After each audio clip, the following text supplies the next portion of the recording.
La prochaine notion qu'on va aborder, c'est la création de tableaux croisés dynamiques.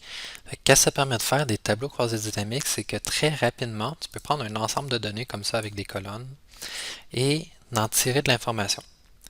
Par exemple, si je veux avoir un tableau qui ressemble à ça ici, comme l'image, que je vais avoir une ligne par différents sexes qui existent dans mon ensemble de données, puis pour chacune de ces lignes-là, je vais avoir un résultat qui est calculé à droite. Comme ici, c'est le nombre d'étudiants, mais j'aurais pu afficher la moyenne des notes finales, ou les notes finales les plus basses, etc. On aurait pu. Ben ça, on peut faire ça très facilement avec un tableau croisé dynamique. Fait que qu'est-ce qu'on va faire ensemble? On va essayer de le faire. Fait que première étape, c'est de se positionner où est-ce qu'on veut créer notre tableau. Fait que, par exemple, moi je vais le créer juste ici. Fait que ce que je vais faire, c'est que je vais tasser un peu l'image, puis je vais me positionner ici. Je vais cliquer sur Insertion, puis je vais aller choisir l'option Tableau croisé dynamique. La première question qu'il me pose, c'est la seule qu'on va se soucier, nous, c'est la source de nos données. Fait que sélectionner un tableau ou une plage. Ici, tu peux marquer le nom d'une étiquette. Par exemple, si ton tableau t'avait déjà donné une étiquette, tu aurais pu juste marquer ton étiquette, mettons mon tableau. Ici, comme je n'ai pas encore d'étiquette, je vais peser sur le petit bouton, puis je vais aller sélectionner ma plage représentant mes données. Il ne faut pas oublier d'inclure les en-têtes, parce que les en-têtes vont nous servir pour paramétriser tantôt notre tableau croisé dynamique. Je pèse sur le bouton où je fais la touche entrée et c'est fini. Je vais faire le bouton OK.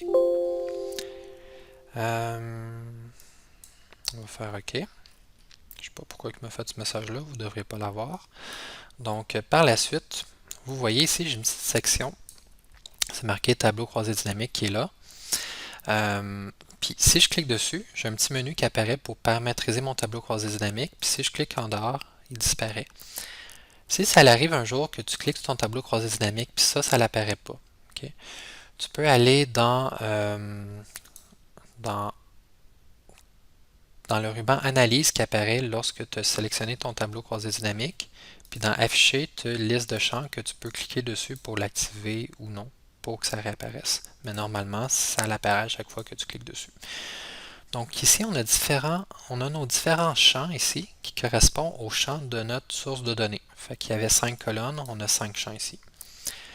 Par la suite, on a 4 emplacements des zones dans lesquelles on peut aller glisser des champs ou non. On n'est pas obligé de toutes les mettre. On ne va pas utiliser nécessairement toutes les 4. Enfin, on va en utiliser plus 3. On ne va pas utiliser le filtre, on va filtrer d'une autre manière, mais on va regarder un peu comment que ça fonctionne.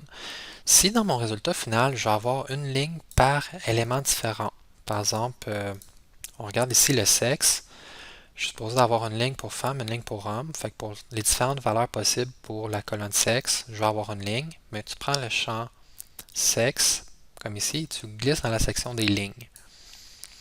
Fait que pour toutes les valeurs différentes pour ce champ-là, il va afficher une ligne pour chacun. Ensuite, nous, on veut avoir une valeur qui est calculée à côté. Okay? Fait que le nombre d'étudiants. Ça, pour ça, ben, il suffit simplement de compter le nombre.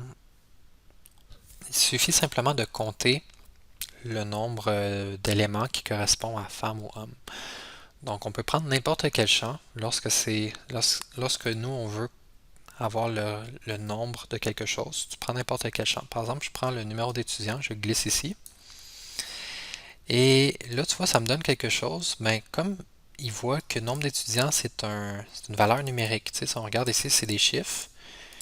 Lui, son premier réflexe, c'est de dire, ah, ben probablement que tu vas avoir la somme pour ce champ-là. Fait que là, il est en train de prendre tous les numéros d'étudiants, puis il les additionne ensemble, puis il fait un chiffre dans les milliards.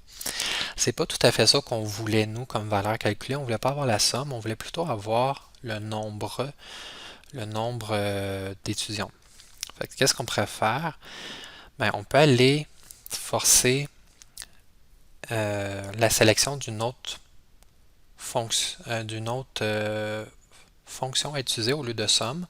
Fait que lorsqu'on est ici, à côté de somme de numéro d'étudiant, tu as la petite flèche, tu cliques dessus, puis tu peux aller paramètres des champs de valeur. Tu cliques dessus, et là, tu as les différentes fonctions que tu peux utiliser. Par exemple, la somme qui est utilisée par défaut, lorsque ton champ c'est de type numérique, tu aurais pu mettre la moyenne, tu aurais pu mettre le nombre. Fait que nous, qu'est-ce qu'on veut, c'est juste compter le nombre d'étudiants, fait que ce serait lui ici. On pourrait également en profiter ici pour personnaliser le nom. Par exemple, nombre de numéros d'étudiants, on pourrait juste marquer nombre d'étudiants, comme ça ici, et on fait OK. Donc là, ça ressemble beaucoup à notre résultat final. Juste ici, que c'est marqué étiquette de ligne, tu as simplement cliqué dessus et tu peux renommer comme ça. Également, lui, on pourrait le renommer si jamais il y avait une erreur. Par exemple, on voulait enlever le S ou le rajouter, on peut le renommer comme ça. Et rapidement, on n'est pas obligé de passer par la petite flèche paramètre des champs de valeur comme ça. On va faire un autre petit test, même si c'est fini ce résultat final-là. On pourrait rajouter plus qu'une valeur calculée. Par exemple, je voudrais afficher la moyenne des notes finales pour les hommes et pour les femmes et pour les hommes. Je pourrais prendre les notes finales puis dire ben, je vais avoir une valeur qui est calculée pour chacune de mes lignes. Fait que je glisse ici. Puis là, par défaut, il prend la somme, mais moi je pourrais aller changer avec la petite flèche, paramètre des champs de valeur, puis dire ben moi je veux plutôt avoir la moyenne. Puis je vais enlever moyenne de note finale. Je comprends que c'est la moyenne, fait que je fais OK. Mais tu vois, j'ai la moyenne qui apparaît ici. Puis là, si j'aime pas le format, le résultat final, ben, je pourrais le paramétrer ici. Avec le ruban accueil, on avait vu qu'on pouvait rajouter des virgules, des décimales ou en enlever. Fait que là, je pourrais par exemple en enlever quelques-unes comme ça. Fait que là, j'ai deux résultats calculés pour chacune de mes lignes. Je pourrais même reprendre encore le champ note finale et le reglisser dans valeur si je veux avoir une autre valeur pour calculer en fonction de la note finale. Fait que, par exemple, je voudrais peut-être afficher la note la plus haute. Fait que paramètre des champs de valeur, je vais aller dire, ben, je veux plutôt avoir le max. Puis, je pourrais marquer max, juste comme ça, comme nom.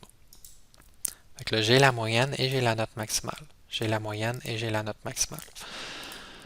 Pour chacune de mes lignes, comme ça ici. Donc, c'est tout pour la première démo. En même temps, vous avez un petit récapitulatif par rapport à les étapes à faire. Donc, première étape, tu trouves ce bouton-là, tableau croisé dynamique, tu sélectionnes ta plage de données, tu paramètres les différentes valeurs, ben, tu paramètres ton tableau croisé dynamique en glissant les champs aux bonnes places. Au besoin, tu utilises le paramètre des champs de valeur pour aller changer la fonction que tu vas appliquer pour faire ton calcul. Fait que c'est tout. Vous pouvez passer aux prochaines démonstrations par rapport au tableau croisé dynamique.